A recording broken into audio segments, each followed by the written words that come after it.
Good morning, everyone. This is the CyberSecurity Sensei mentorship meeting, Saturday morning webinar, and thanks to everybody for joining us today. So I wanted to start off with obviously the most controversial topic that you see on the screen. Don't delete malicious emails. Can somebody tell me what I mean when I say that? Any of the mentees. What do I mean when I say don't delete malicious emails? Report them first. Nerman, do you have an idea? No, I'm just thinking like, I don't know, like Oops. What will be the reason to not delete? I guess maybe okay.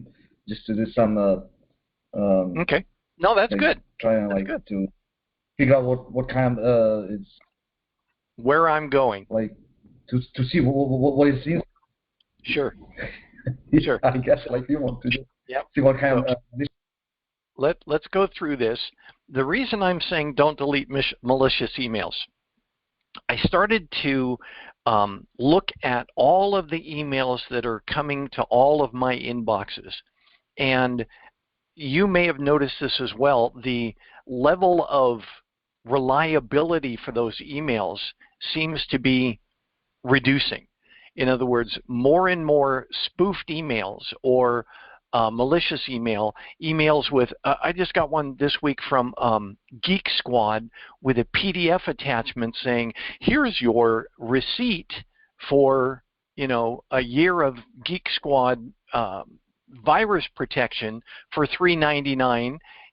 View your receipt in the following attachment. You can bet your boots I'm not opening that attachment. A lot of people say, oh, PDF's fine. Well, no, but here's the thing a lot of people don't consider. If I get it, you probably got it as well. And how do we help those people that aren't quite as tech savvy as us?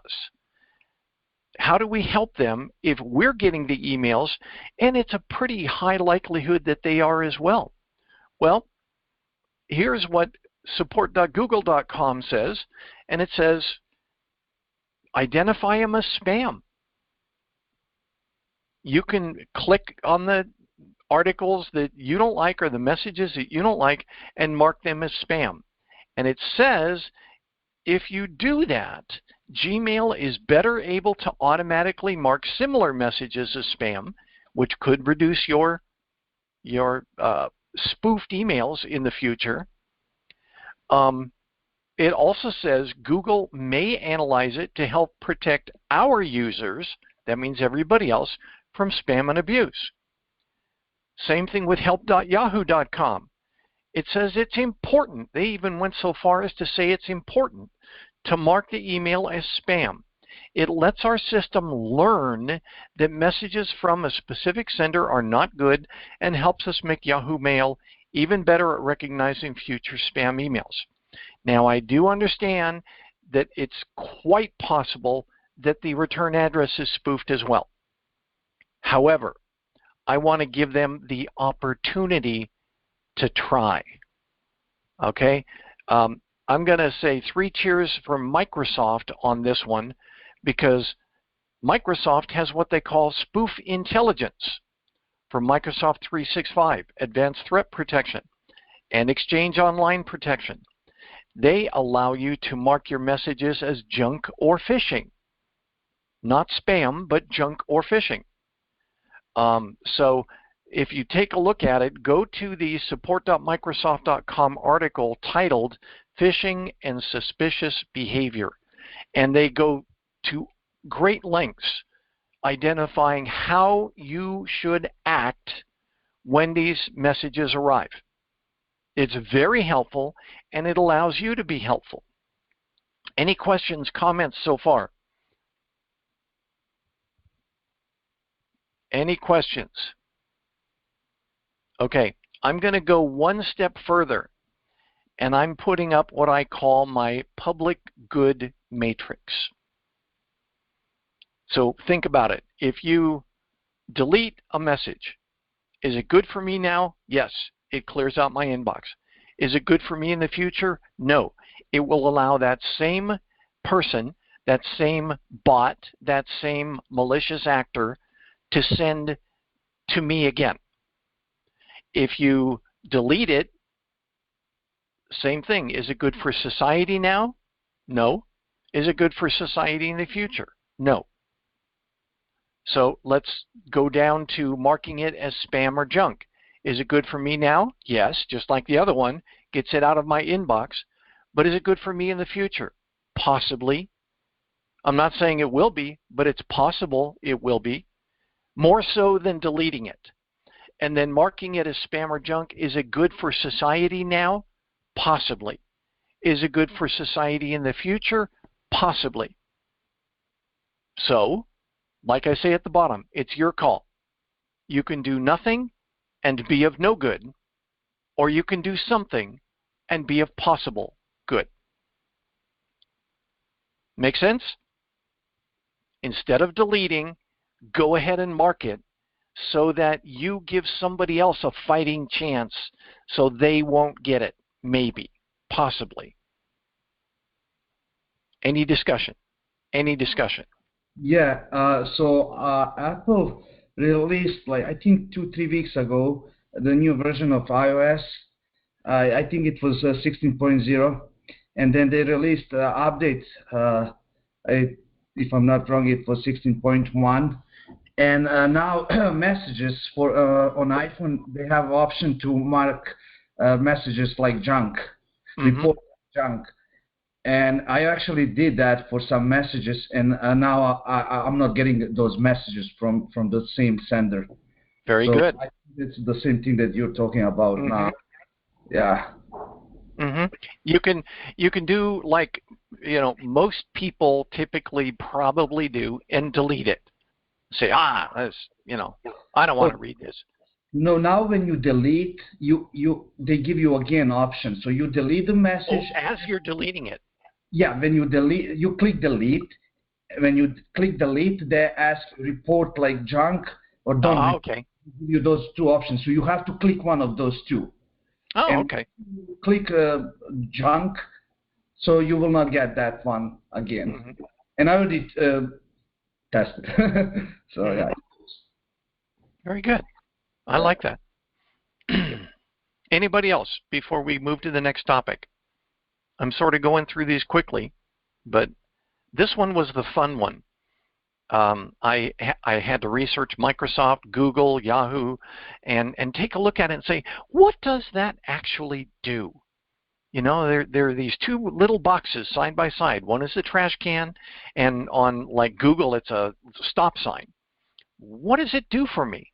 What does it do for others? What does it do for Google, etc.? So it was a good research for me. And it all stemmed from me starting to get more junk, garbage, and malicious phishing attempts in my mailbox. Okay, next one. Technical authors. Anybody have some thoughts about that one? You saw my my input on this one. I have volunteered us. I have volunteered this team to write cybersecurity and/or technical articles for a local newsletter.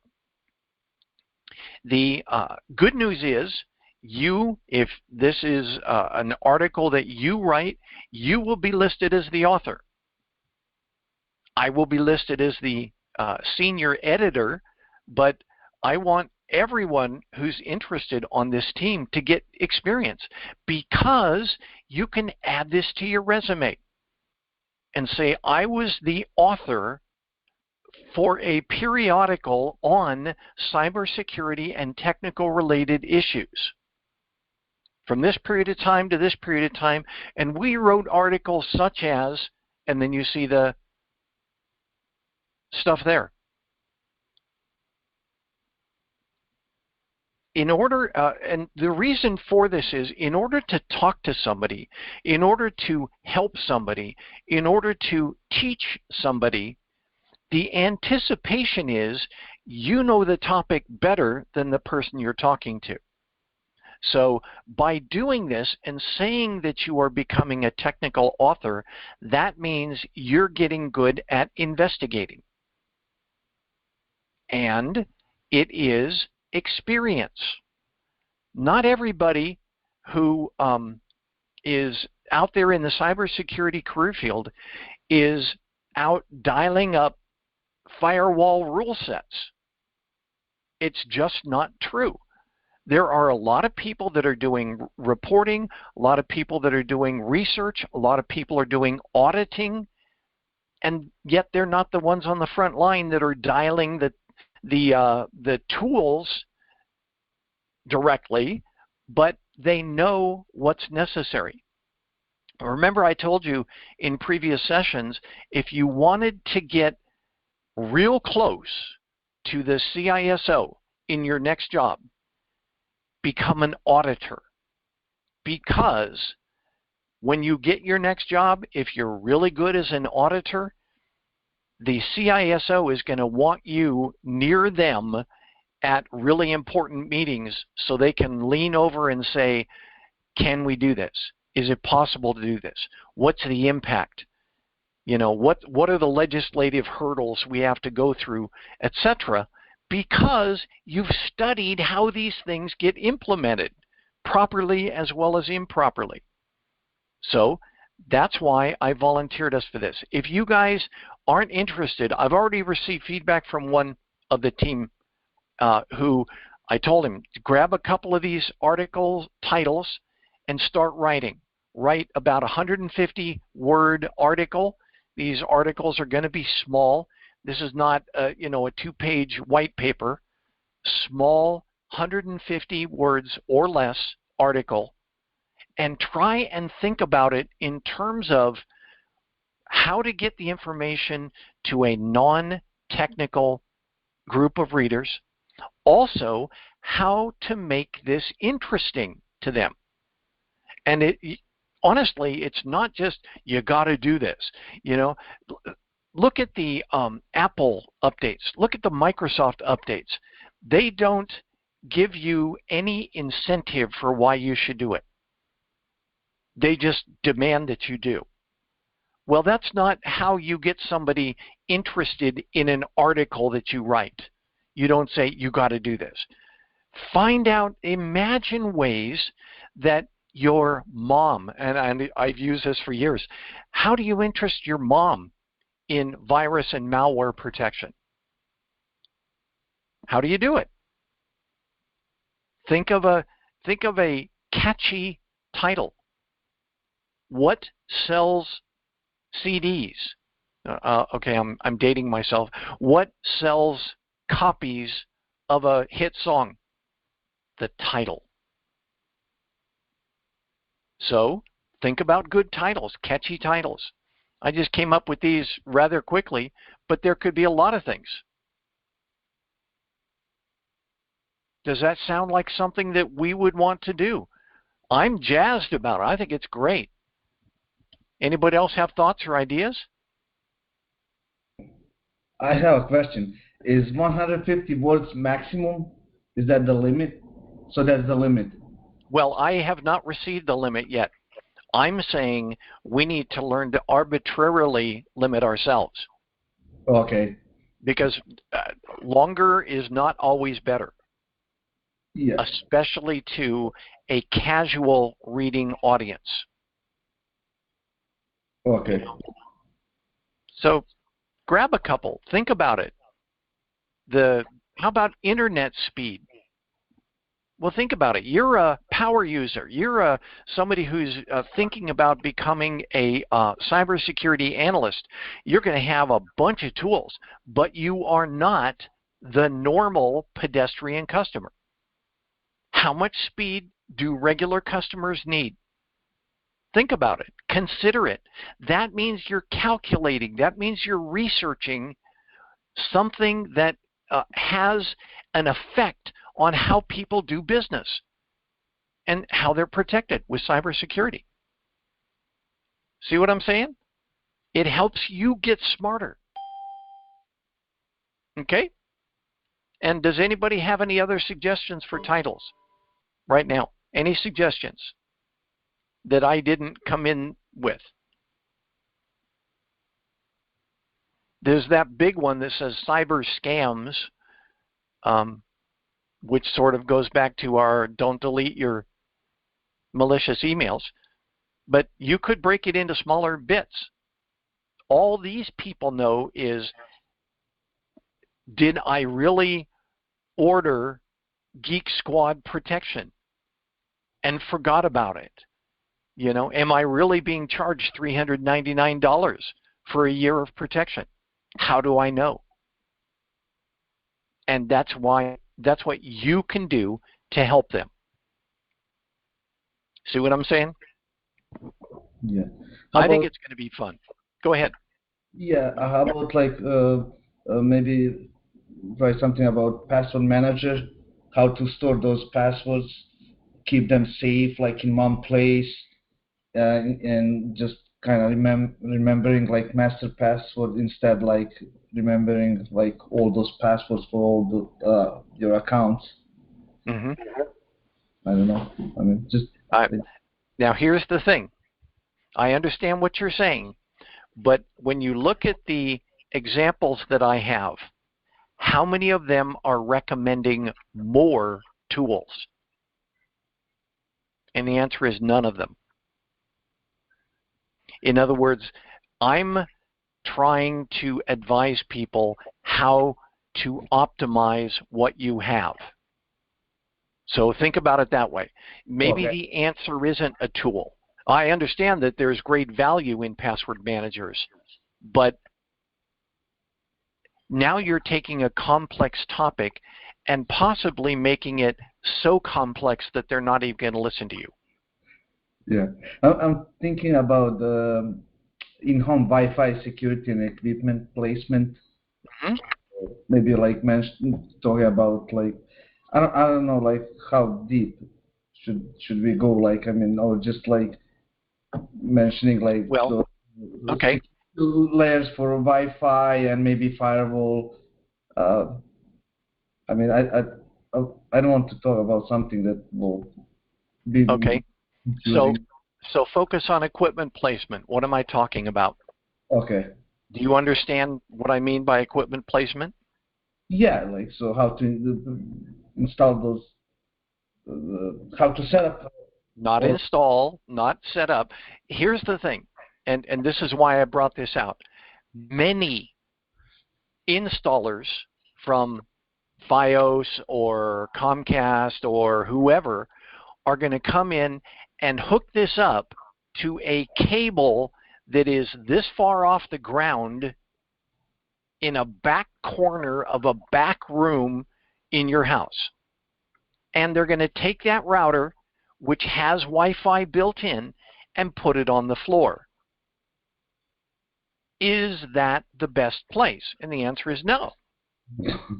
The equipment placement, you could help people improve their Wi-Fi by saying, take that little box and put it up on a table. That's all. At least 3 feet off of the ground. Yep. There you go. You know, and you can recommend boosters as well. If it's a larger house or you're trying to spread your Wi-Fi bandwidth, right? Have boosters around the house. Say if you have a basement or upstairs or even a third floor, those boosters on every floor could help expand that signal. Mm-hmm. So then, and for thank you, Chris. For a lot of these folks, they're looking at what they have and saying, I'm totally perplexed. You know, I think that what I'm doing is good enough, but you know, they just don't know that having that router in their closet's a bad thing. So Chris's point is good, but bring it back to their level and say, how big is your house? If it's more than about 2 bedrooms, you might consider, you know, and this little box is at one end of the house, you may have terrible times at the other end. If so, you might consider, what you're doing is you're putting it in their experience before you start saying you might want to buy one of these. Put it in their experience. If you have this box at this end, are you having difficulty at this end? This may be why. Lift it up, see if that works better. If it doesn't, consider going and getting a Wi-Fi extender. You don't have to talk about it, but you can now say, try this. If it's not sufficient, try this. See what I'm saying? Good one, Chris. Especially with multi-floors. Basements, brick walls, all that stuff are factors. And that would give you degraded signal. Even though you're in the same house, it'll be very strong in one room, and you take a step into the next room, and your signal will just drop. So right. Those are things that you would consider. Or in the article, you can make suggestions or something like that. Right, right. You don't have to tell them how, especially if it's a complex topic like going and buying a Wi-Fi extender. Don't even get into it. Just say Wi-Fi extender and leave it, or something like that. Here's another one that a lot of you may not have experienced, but I did, and so that's why I'm going to do it. Number 4, cable and TV tech tip. No cost improvement. What do you think I'm referring to? Okay, I know you don't know, so let me just say, I am in a place here that was my parents', and they got cable probably 20 years ago. And when I came, I needed, faster cable. I was doing VPN connections to my office, so I was doing encrypted tunnels and all that sort of thing, and I started to find that my VPN kept dropping. My VPN. I'd be on my VPN, all of a sudden, poof. And then it'd come back 5 minutes later. What? What's going on? Well, I called up my cable provider, which, we'll get into that later, but I called up my cable provider and said, I'm having trouble. I can't keep my VPNs up. Can you find out if there's anything going on? And they said, well, let's test your equipment. And from their central office, they can run a line test down to the Wi-Fi router and back. And they said, there may be an issue. Let's dispatch somebody to come down there.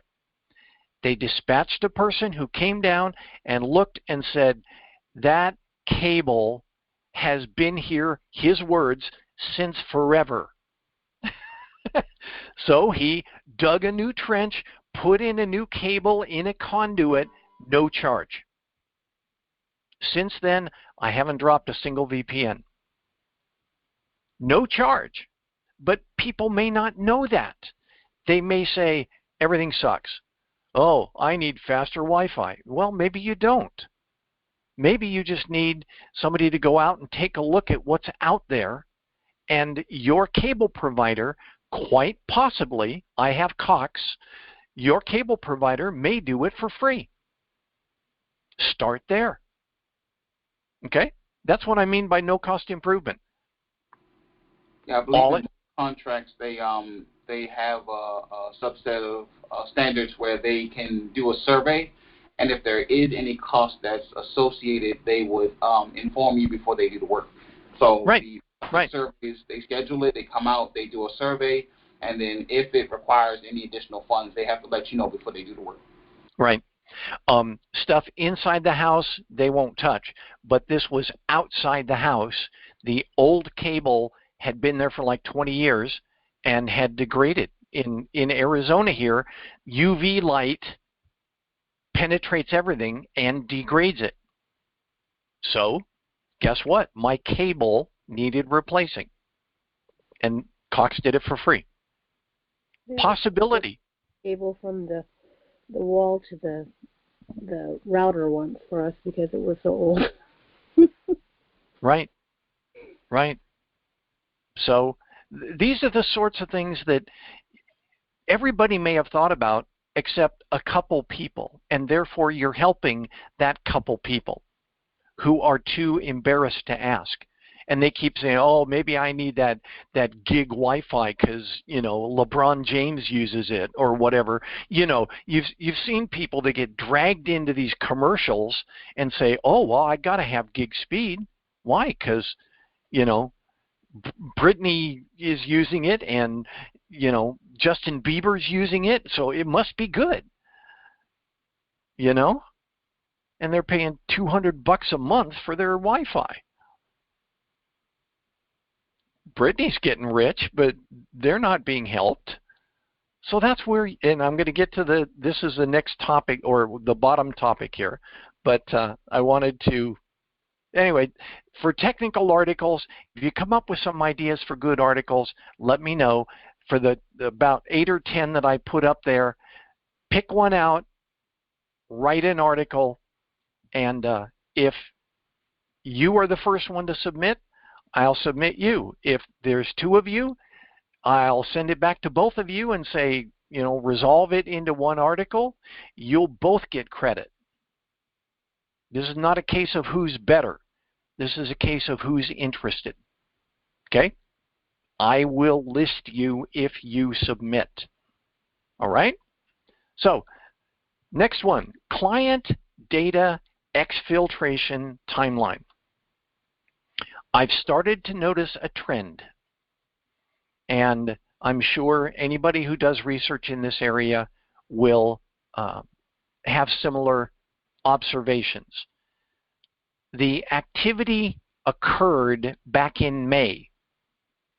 It was finally announced on the news in October. So that means from May until October, my data, if I was involved in this, thankfully I wasn't, but my data could have been out being sold to threat actors. From a data exfiltration standpoint, that is not atypical. There's going to be a period of time, and if you look at it, the incident began to occur. They estimate May 17th. Why? Because that's when the logins probably began. Good morning, Harminder. That's when logins probably began. May 29th is when the city found it. So number one, 12 days, this person, this actor, had access to the city of Tucson's systems. At least 12 days. Why? Because they were able to go back and look at the logins. All right? But if any of you understand when we talk about what's it called, the life cycle, one of the first things they do is privilege escalation, but the other thing they try is parallel access. If I can get in with this account, can I get in with this one or this one or this one or this one? They will try and spread out their access. So if you zero in on one account and you drop that one account or you lock that one account, they'll get in on another. Okay, that is just the attacker's life cycle. Okay, so be thinking about that. The city of Tucson thinks that they've stopped these folks, but May 31st, they probably locked this person's account. So from May 29th to May 31st, they had the ability to snag logs and observe what was going on. Okay, they probably dialed all of their logs up and said, let's watch for anything. We know it's on this account. This account is suspect, but it could be on others. So they dial it all up and they log, then they close the account. They lock the account that was the original perpetrator. Okay? Then they start research.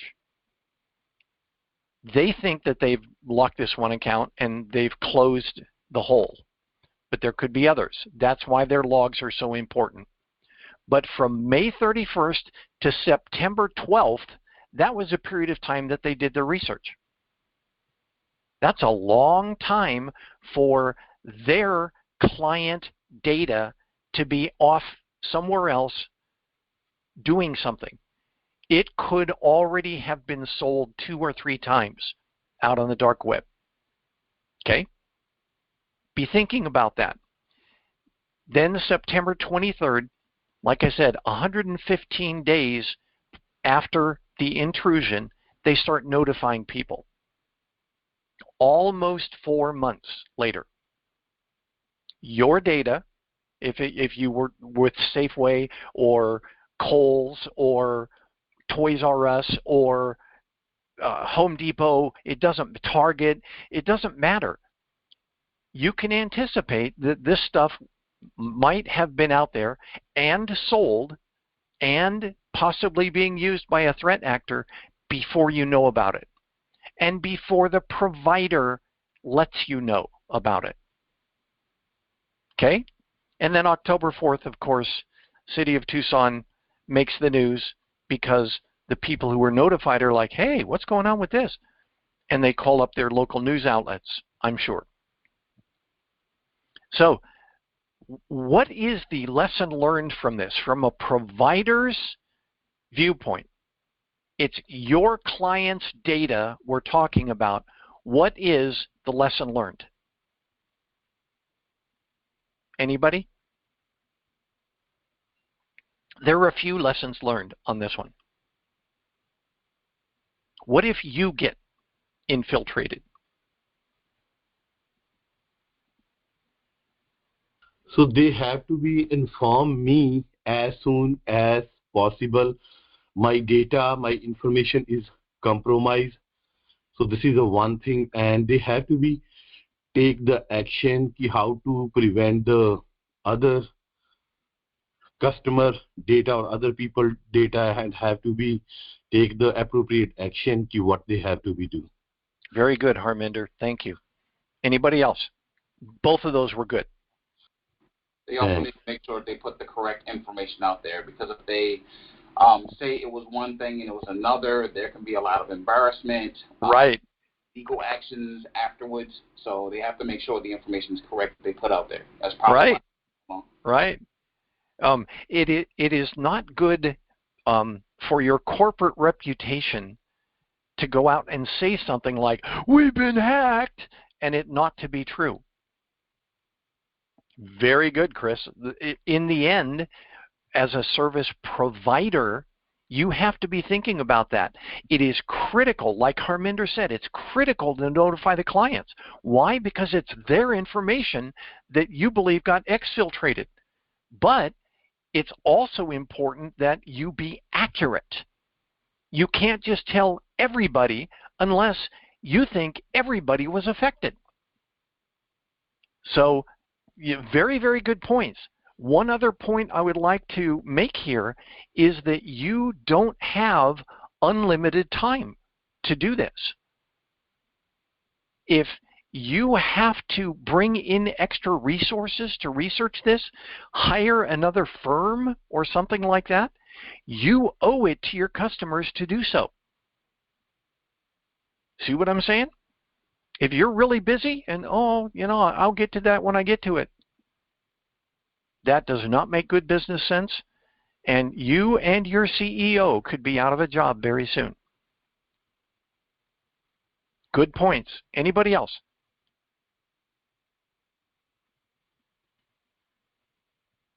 Okay. All right. Thank you. Again, the lessons learned on this one are, well, the number one lesson to learn is try and not be that company that gets a successful intrusion, that gets their data exfiltrated. Try not to be that one. Okay? All right. Next one.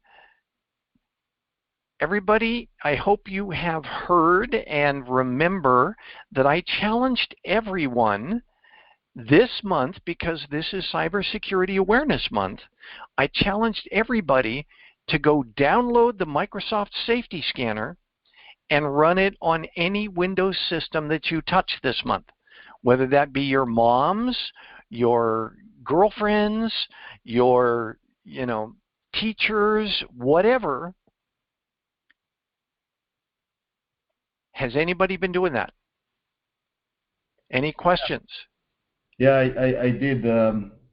Yeah, I did, and I actually, I downloaded and I put it on a flash drive, and I scanned all my devices. And I have a question. So I ran the full scan, and then after completing the full system scan, um, it says, I mean, before it was completed, I'm sorry, it says there's like the software detected like it was like 3 malicious viruses. I mean, Okay. 3 viruses. It says like your system has like infected like with 3 of those. Mm-hmm. And as it was scanning, right? Yeah, and Yep. it's still scanning. But then at the end,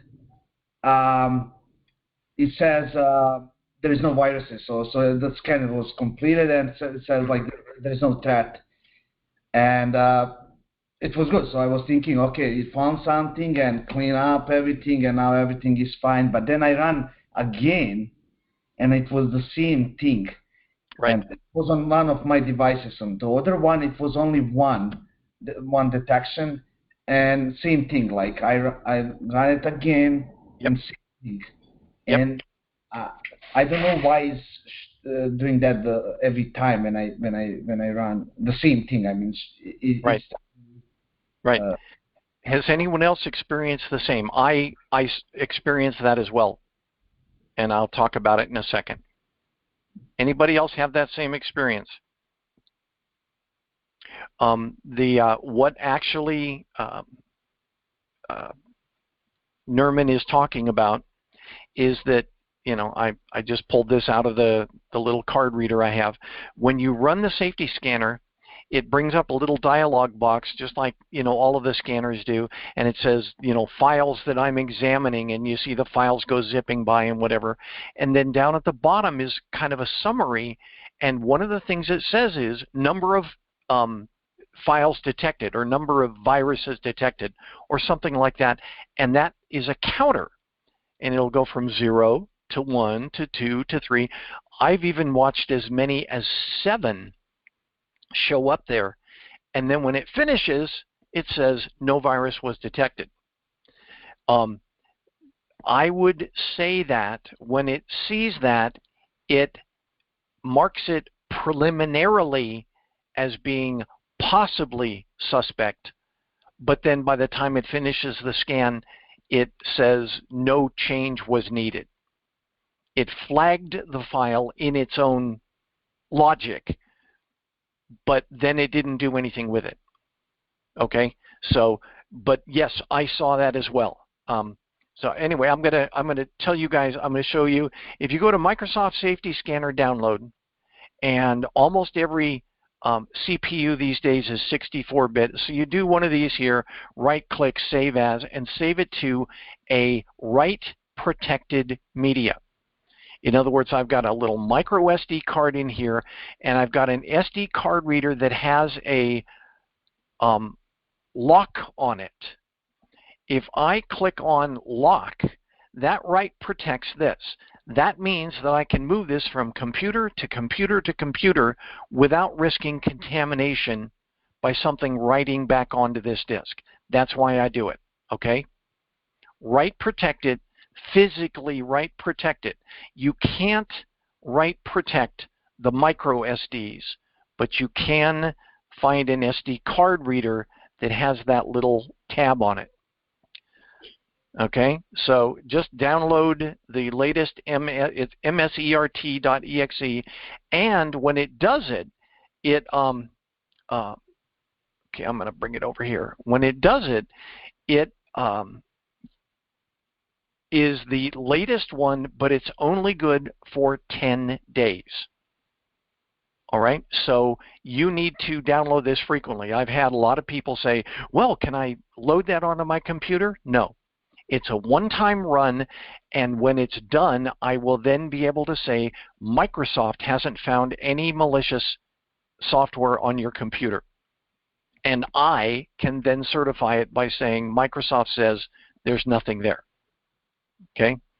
So first thing, and you guys didn't see this, but when you double-click on it, it asks, this is going to make changes to your system.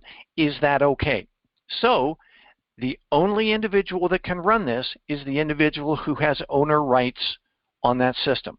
That's why I emphasized don't use it on a corporate or a government computer, because you're not the owner. It won't run anyway. So here's what Nerman was talking about, and I'll show you guys about it as we're doing it.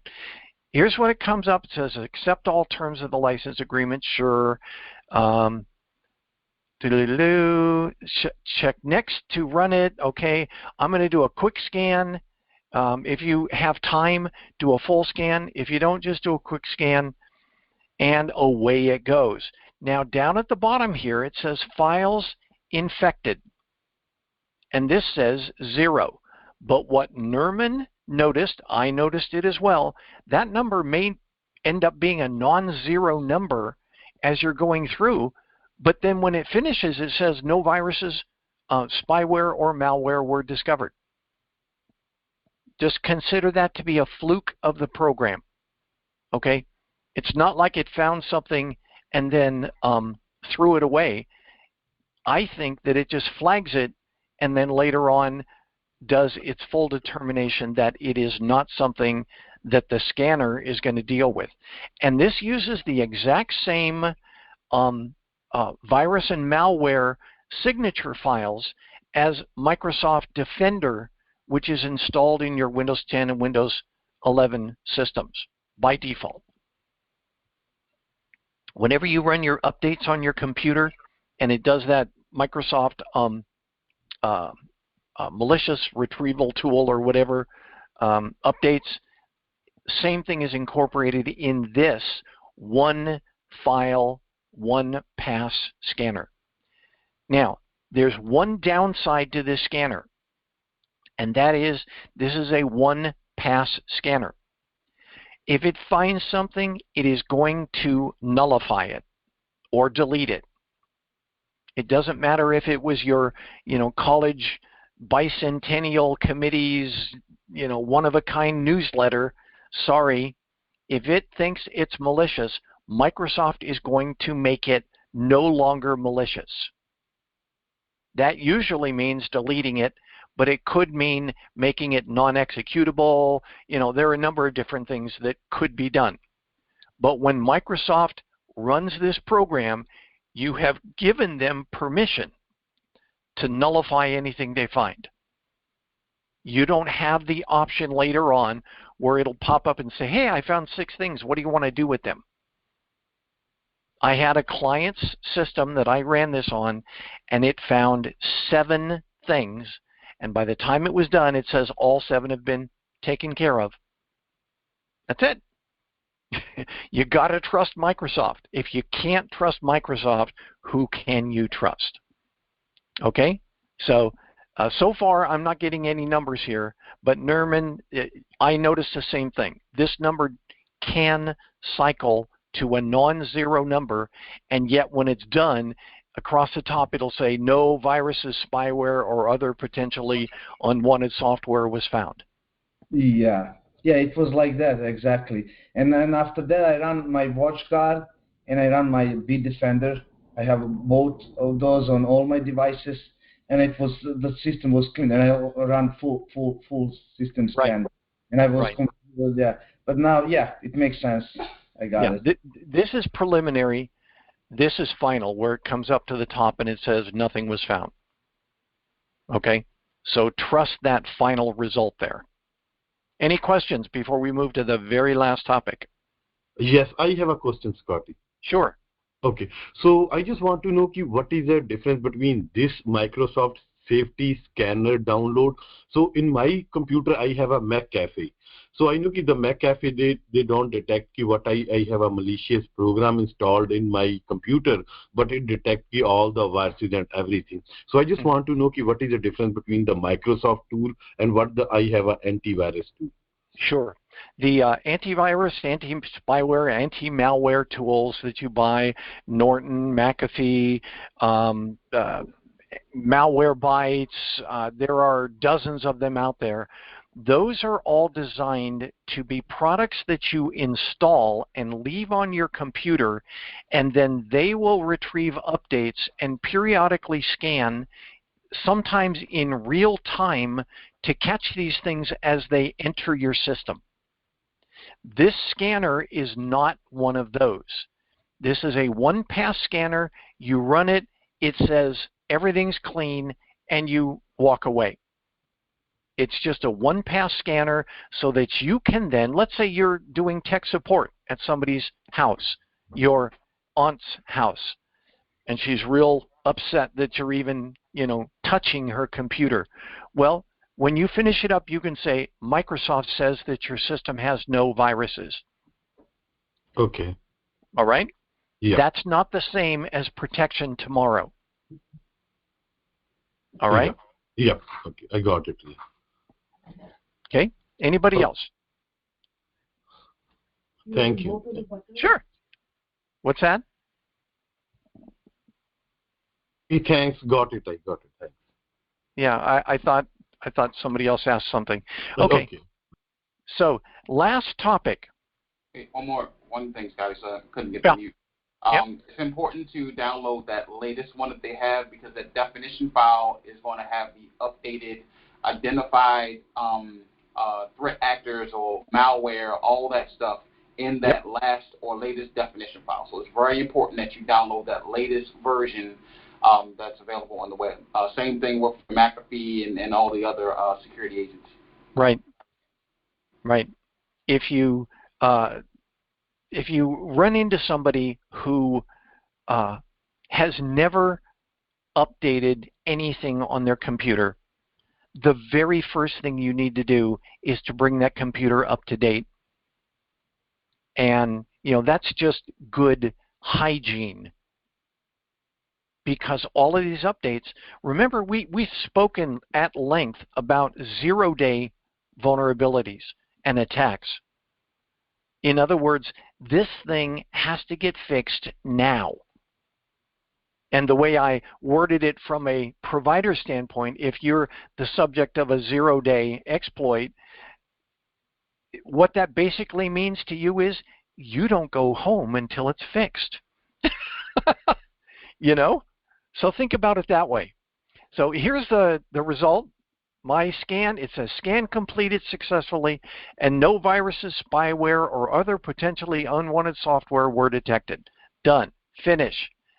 That's it. It didn't install anything. It kept it all local or copied it into memory, and it's done. You didn't have to install it, but you can say Microsoft says that your system is clean. That's a good thing to be able to say to your customers. Okay, so last topic before we finish up. Becoming the cybersecurity nexus. I've spoken about this a few times in the past. What do you think I mean by this?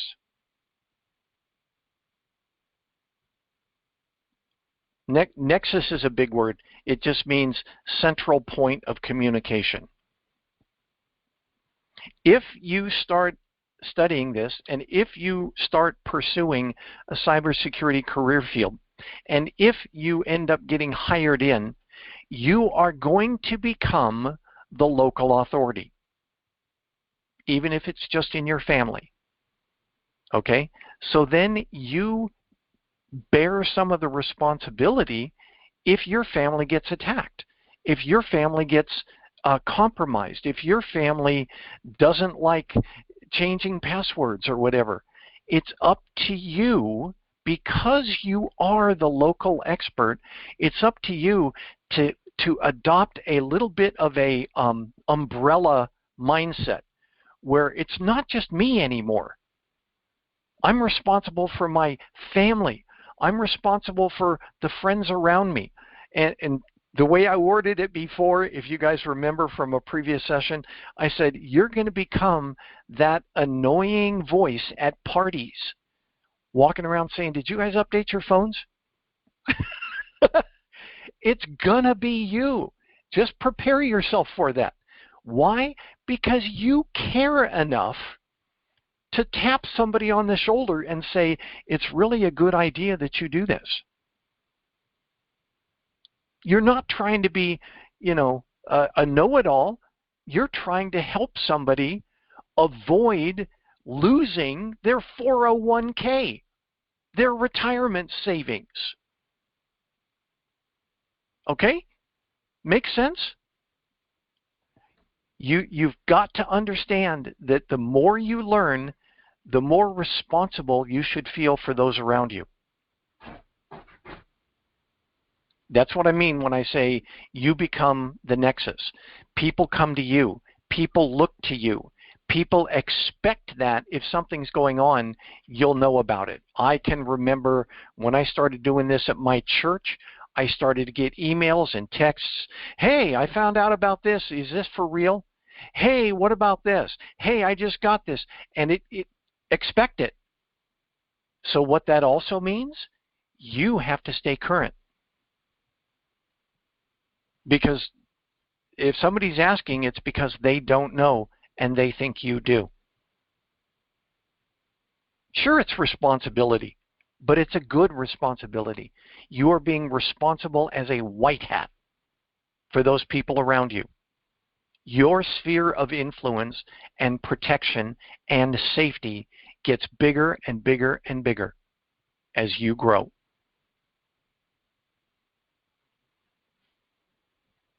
Okay?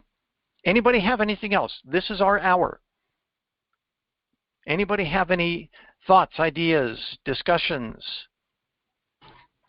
Was it helpful today? Yes. I'm sorry. Go ahead, Harminder. Yep.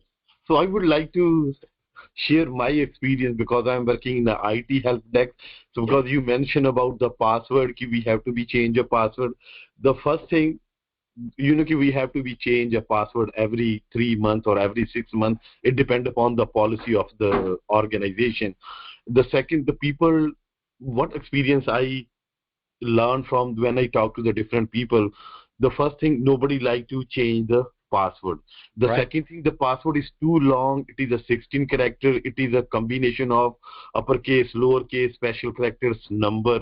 The third thing, people are annoying. They say the first thing, password is very long and it is very hard to remember. And they said the technology keeps making tough, getting harder, not making it easy. So that is my experience. They think it is very hard to remember long password, and as long we remember one password, it is time to come to change the password. 3 months or 6 months. So that is because people don't like to change the password, or they don't like to take any risk. Even they don't like to update the laptop, even don't like to update the phone too. They say sometimes when we update, it makes the changes in the phone or computer. Some of the application sometimes is not working. Yep. Yep. So that very good. Like to share you. Oh, thank you. Very good. Thank you. I'm gonna think on Chris. Chris and I used to work midnights in the Pentagon, and we joked about this, but it's a great idea for a password, or at least passphrase. You remember this one, Chris? Tommy Lee Jones in high def. No, I don't want to see it. No.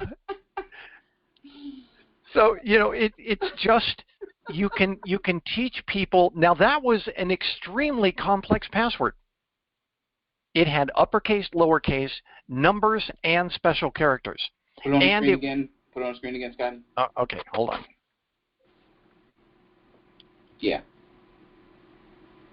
Tommy Lee Jones in high def, and then numbers or whatever. And then you can also do the E's as 3s to make it even a little more difficult. But yeah, that's I don't want to see that, Scotty. Stop it. This is the one that I like, because you can say cybersecurity as taught by Dr. Seuss. Put that in your password. People will remember that a lot faster than uppercase J and lowercase L and, take the E and turn it backwards and make it a 3 and, no. Take your I and make it a 1 and no. The people, when they do what's it called, brute force dictionary attacks, they have already thought about character substitution. A lot of us think, oh, I'm going to be sly, and my E is going to be a 3, and therefore I'm better. Well, sorry to say, but these days, character substitution is already loaded into those password crackers. So don't rely on character substitution. Use passphrases.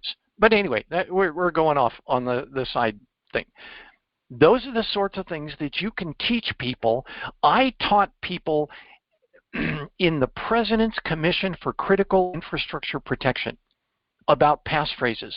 And man, I was a hero, because they're like, I got to change my password. Oh, that's no big deal now, because it's always Tommy Lee Jones in high def with stuff before or after it. I can remember that.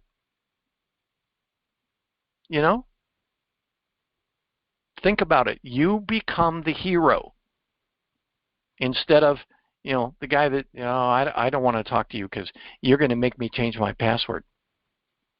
Be a hero. Show them about passphrases. That's what one of the articles is about. If somebody wants to write that, passphrases versus passwords. And then give them 10 good short passphrases. I mean short as in it's a sentence or a phrase, and you just line it up. The passphrases are better if it's generated from the person, yep. Because they can associate something that they know to that yep. password. Absolutely. Mm-hmm. Yep. Anyway, thanks everybody. I had a good time today doing this. I hope you all did as well. It's really good, Scotty. My first time being here. Thanks everyone for allowing me to join. But yeah, this is a really good forum to present this information. Okay, I'm going to stop recording. Hold on. No, I'm not going to stop recording.